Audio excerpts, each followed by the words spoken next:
अस्सलाम वालेकुम दोस्तों, मैं हूं कदीर बलोच और आप देख रहे हैं परवाज़। ये कहानी है 10 ऐसे शेरों की जो एक सर्कस में करतब दिखाते थे। ये लखनऊ की एक मशहूर सर्कस थी। इन 10 शेरों के अलावा इनके पास और भी दूसरे जानवर मौजूद थे।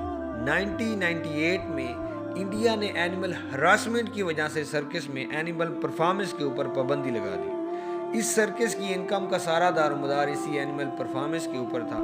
अब चूंकि इनकी इनकम जीरो हो चुकी थी, सबसे बड़ा मसला जो अब इनको दरपेश था वो 10 शेर थे। एक अडल्ट शेर दिन में 15 से 16 पाउंड गोश्त खाता है। ये सर्कस के बहुत लाडले और वेल ट्रेंड शेर थे। इसके बावजूद सर्कस अब इनके एक्सपेंसिव बर्दाश्त नहीं कर सकती थी, सो उन्होंने फैसला किया कि जंगल के एक मखसूस एरिया में इन्हें आज़ाद कर दिया जाए। वहाँ सीसीटीवी कैमरास भी नस्ब कर दिए गए ताकि देखा जाए कि हमारे पालतू शेर जंगल में कैसे सरवाइव करते हैं। शेर आज़ाद करने के 1 महीने बाद सीसीटीवी कैमरास की रिपोर्ट जो सामने आई उसने सबको हैरान कर दिया।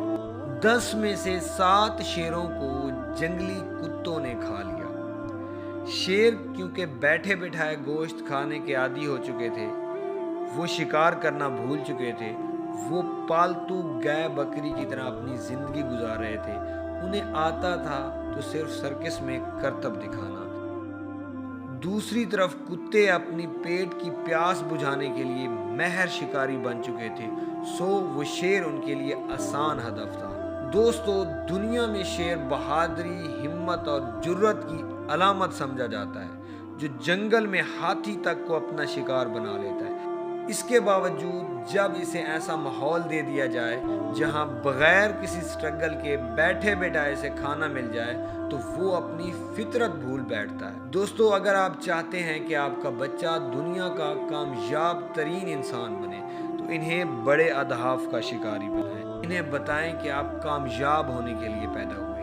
ये भौंकने वाले कुत्ते आपका कुछ भी नहीं बिगाड़ सकते। इसके बरक्स अगर आपने इसे बैठे बिठाए सारे वसाइल मुहैया कर दिए, इसे अपना काम ना करने की आदत डाल दी, तो याद रखें हमारा मुआशरा ऐसे कुत्तों से भरा पड़ा है जो इन्हें नोच खाएंगे। दोस्तों, दुनिया में 2 तरह के इंसान पाए जाते हैं। एक होते हैं पैराशूटर और दूसरे होते हैं ग्रास रूटर। पैराशूटर जो आसमान से ज़मीन की तरफ आते हैं और ग्रास रूटर जो ज़मीन से आसमान की तरफ जाते हैं। दोस्तों, अगर आपको ये वीडियो पसंद आई है तो मेरे चैनल को ज़रूर सब्सक्राइब करें। आपकी समातों का बहुत बहुत शुक्रिया। अपनी दुआओं में याद रखिएगा। अल्लाह हाफ़िज़।